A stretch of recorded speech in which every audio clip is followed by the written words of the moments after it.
రాష్ట్రంలో ఉన్న ప్రతిపక్షాలకు కానీ ఇంకా ముఖ్యంగా మోసపోయిన తల్లులు, ఇది తల్లికి వంచనలాగి వినబడుతుంది కానీ వందనంలాగి వినబడటం. ఒక సంవత్సరం కాలం అని అడ్వర్టైజ్మెంట్ ఇచ్చుకున్నారు ప్రభుత్వం. పిల్లలు స్కూల్కి పోకుండా ఉండరు, కానీ వారికి రావాల్సిన పథకం అమ్మఒడి ఇదివరకు ఇంటికి ఒకరికే ఇస్తున్నారు. మేమైతే లెక్కలు తెలుసు కదా, 15 ఒకరు 15, 15 30, 15 3 45, 15 4 60 ఊదరగొట్టారు ఎలక్షన్ టైంలో. తీరా ఓట్లు వేయించుకొని గెలిచిన తర్వాత ఒక సంవత్సరం కాలం పెద్ద అడ్వర్టైజ్మెంట్ వేసుకున్నారు, కానీ అమ్మఒడి ఏమైందో అతిగతి లేదు. ఇప్పుడు రాశారు, దాని పేరు మార్చారు, తల్లికి వందనం. ప్రెస్ మీట్ పెట్టారు ముఖ్యమంత్రి గారు. విద్యాశాఖ మంత్రి కూడా ఉన్నారు. ఒకే రోజు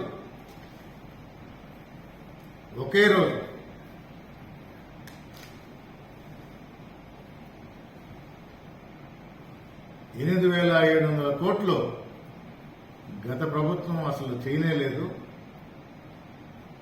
మేము చేస్తున్నాము ఒకే ఒక్క రోజులో అని ముఖ్యమంత్రి గారు జీవోని విద్యాశాఖ మంత్రి గారికి అందజేశారు. బాగుంది, టీవీలు చూపించినాయి, ఘనత గురించి చెప్పుకున్నారు, ఘనంగా చెప్పుకున్నారు. ఇది వరకు జగన్మోహన్ రెడ్డి చెప్పేవాడు, ఆయన ఒక్కింటికే ఇచ్చేవాడు, మేమైతే ప్రతి పిల్లాడికి ఇస్తున్నాము అన్నారు. నాకు తెలిసి 6,300 కోట్లు ఒక్కసారి అట్ట బట్టను నొక్కితే ప్రతి తల్లి అకౌంట్లో పడేది.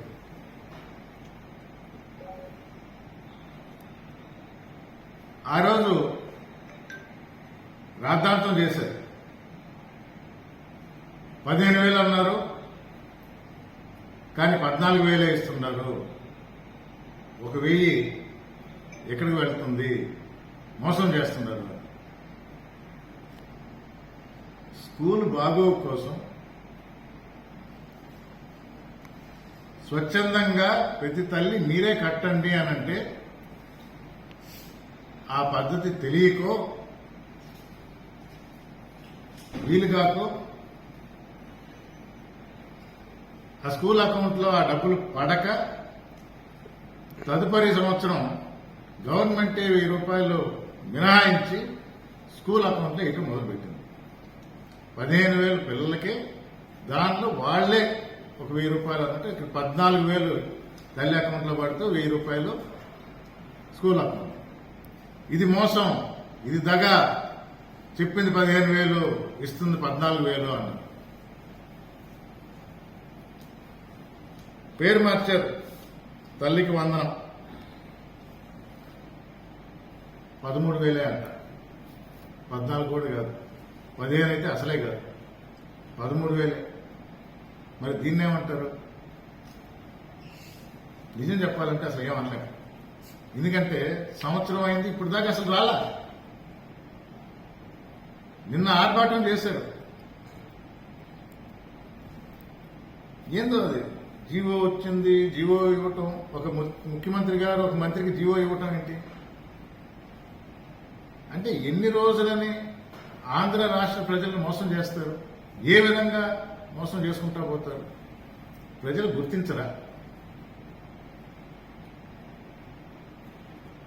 ఇది వరకు ఉన్న షరతులే అంటారు. అంటే కారు ఉంటే వర్తించదు, గవర్నమెంట్ ఉద్యోగం అయితే వర్తించదు, 300 యూనిట్లు దాటితే వర్తించదు, 10 ఎకరాల భూమి ఉంటే వర్తించదు. ఇది వరకు వైఎస్ఆర్ కాంగ్రెస్ పార్టీ ప్రభుత్వంలో ఉన్నప్పుడు, జగన్మోహన్ రెడ్డి ముఖ్యమంత్రిగా ఉన్నప్పుడు ఏవైతే నిబంధనలు ఉన్నాయో అన్నీ అలాగే ఉన్నాయి. అప్పుడు ఇవన్నీ కరెక్ట్ కాదు అని చెప్పి ఇప్పుడు అదనంగా హైయర్ ఎడ్యుకేషన్లో ఫీ రియంబర్స్మెంట్ కానీ ఉంటే ఆ ఇంట్లో వారికి వర్తించదు అని కొత్తది పెట్టారు. 1000 మినహాయిస్తుంటే ఈసారి ఇప్పుడు 2000 మినహాయిస్తున్నాము, 13,000 మీకు ఇస్తాము అన్నాం. చూద్దాం. అంటే ఇంతకన్నా ఇప్పటికున్న సమాచారం ప్రకారం జగన్మోహన్ రెడ్డి గారు అయితే అందరికీ కనబడేట్టు బటన్ నొక్కేవారు. మరి ఇక్కడ ఏమవుతుందో కానీ జీవో ఇచ్చారు, ఇప్పటి వరకు ఎవరి ఖాతాల్లోనూ డబ్బులు పడలా. త్వరలో తిరిగి కలిసినప్పుడు అసలు ఎంతమందికి వచ్చింది, ఎవరికి వచ్చింది, ఎంతమందికి కోతబడింది అనే సంపూర్ణ వివరాలు మీడియా మిత్రులు మీ ద్వారా ప్రజలకు తెలియజేస్తాం. ఎందుకు చెప్తున్నానంటే చాలా మందికి కోతబడింది. ఆ తల్లులు రోడ్డు మీదకి రాలేరు, వారి గొంతుగా వినబడదు. వారి తరఫున వైఎస్ఆర్ కాంగ్రెస్ పార్టీ తెలియజేస్తుంది. నేను ఇదివరకు కూడా చెప్పిన, హైయర్ ఎడ్యుకేషన్లో ఫీ రియంబర్స్మెంట్ వచ్చిన 9వ నెల అంటే మార్చి 2020 కల్లా 4,300 కోట్లు రిలీజ్ చేసి అంతా అప్పటి వరకు ఉన్న బకాయిలంతా తీర్చింది జగన్మోహన్ రెడ్డి గారి ప్రభుత్వం. ఇప్పుడు మార్చి అయిపోయింది, ఏప్రిల్ అయిపోయింది, మే అయిపోయింది, జూన్కి వచ్చాం. 1 సంవత్సరం అయిందని ప్రభుత్వమే సంబరాలు చేసుకుంటుంది. మరి రియంబర్స్మెంట్ మాట ఏంటి? పాత బకాయిలు ఉన్నాయి. ఈ సంవత్సరం కూడా పూర్తయింది. మీరు వచ్చిన తర్వాత సంవత్సరం మీరు చెప్పినట్టే 4 విడతలుగా 4 క్వార్టర్లు అంటే ఒకే ఒక క్వార్టర్ ఇచ్చారు. మరి దీనికి ఎవరు జవాబు చెప్తారు? అంటే ఆంధ్ర రాష్ట్రంలో చిన్నపిల్లలు స్కూల్కి వెళ్ళకూడదు. ఇప్పుడు క్లబ్ చేసి స్కూల్కి పోయే పిల్లలు కూడా కష్టాలు పడుతున్నారు. ఒక 2 నెలల తర్వాత స్పష్టంగా అర్థమవుతుంది. పై చదువులకి రీఎంబర్స్మెంట్ ఆపేస్తున్నారు. అంటే అది కూడా చదవద్దు. చిన్నపిల్లలు స్కూల్కి పోకూడదు, పెద్ద పిల్లలు కాలేజీకి పోకూడదు. మేము డబ్బులు ఇవ్వము. మీకు చదువులు అనవసరం, ఇళ్లలో కూర్చోండి, మా హామీలు వినండి.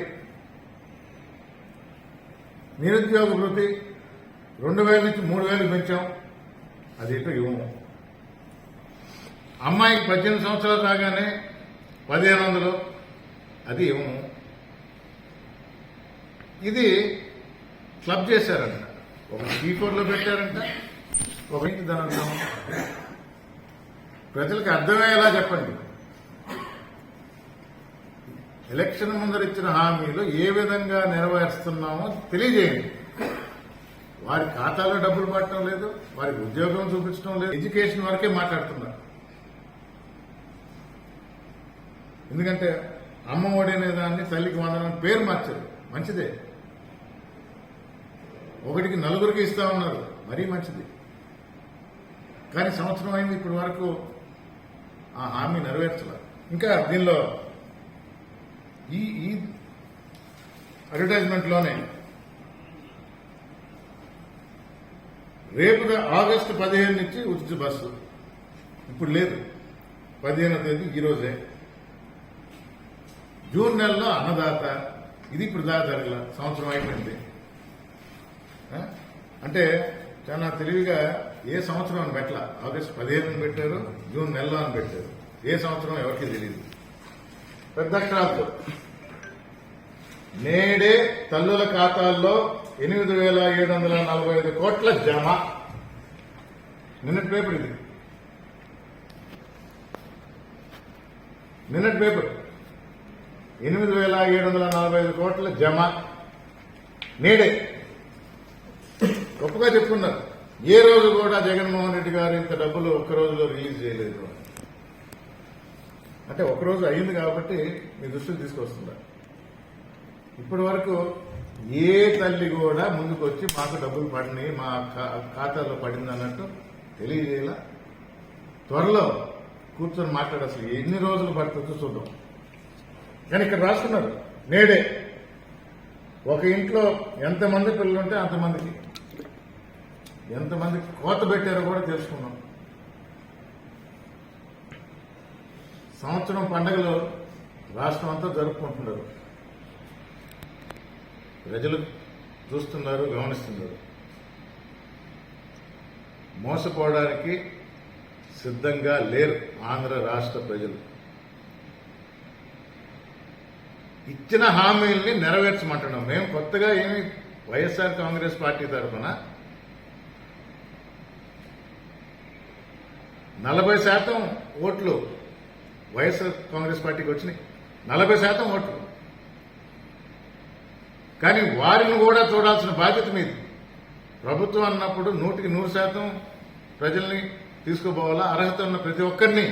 అందుకే జగన్మోహన్ రెడ్డి అన్నారు కులం చూడడం, మతం చూడడం, పార్టీ చూడడం అని. ప్రతి ఒక్కరికి పథకాలు అందేలా చూడాల్సిన బాధ్యత ప్రభుత్వానిదే, అర్హత ఉంటే.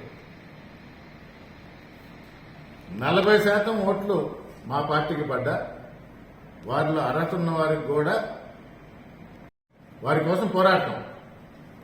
అసలు నెరవేరిన హామీలు, ఆంధ్ర రాష్ట్ర ప్రజలకు మీరు ఇచ్చిన హామీలు నెరవేరకపోతే తప్పకుండా ఉద్యమాలు చేస్తాం. కక్ష సాధింపు చర్యలు రోజు రోజుకు ఎక్కువైపోతా ఉన్నాయి.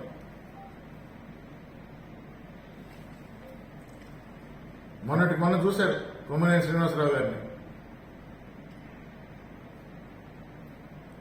డిబేట్లో. ఇంకొకరు చెప్పిన మాట వారించాడు. ఒక్కొక్కరు పద్ధతి ఉంటుంది. ఒకరు గట్టిగా వారిస్తారు, ఒకరు ఊరుకుంటారు, ఒక్కొక్కరు ఒక్కో పద్ధతిలో.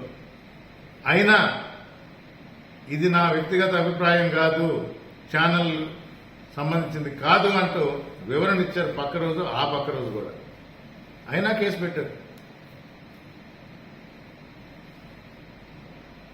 ఈ ఒరవడి ఆంధ్ర రాష్ట్రానికే చేటు అని నేను చెప్పగలను. ఇది మంచి పద్ధతి కాదు. మోసపోయిన ఆంధ్ర రాష్ట్ర ప్రజలు రగిలిపోతున్నారు. విద్యార్థులు, రైతులు, చేనేతలు, ప్రతి వర్గంలో మోసపోయాము మోసపోయాము మోసపోయాము అంటూ మదన పడుతున్నారు. సంపద సృష్టిస్తాను అన్నారు. చేయండి. 1 సంవత్సరం అయింది. తెలియజేయండి. సూపర్ 6 అన్ని చేసేసాము, ఎవరు ఇంక నోరెత్తడానికి లేదు అంటారు. అదేంటది?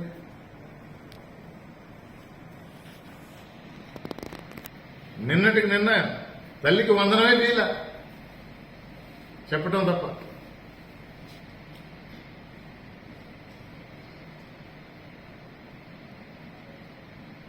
పొగాకు గిట్టుబాటు ధర దొరకకపోతే రైతన్నులు ఇబ్బంది పడుతూ మా పార్టీకి, మా అధినేతకి విన్నవించుకుంటే నేనే వచ్చి మిమ్మల్ని కలుస్తానని మొన్న పొదిలిపోవడం జరిగింది. ఆ స్పందన చూసి ప్రతిపక్ష నాయకులు, అంటే మాకు ప్రతిపక్షం, ప్రభుత్వంలో ఉన్న పార్టీ అది ఎట్లా పోతారు, ఎందుకు పోతారు, లా అండ్ ఆర్డర్ సమస్య వస్తుంది, అంటే జనంలో ఉన్న స్పందన చూసి కూడా బెంబేలెత్తిపోతుంది.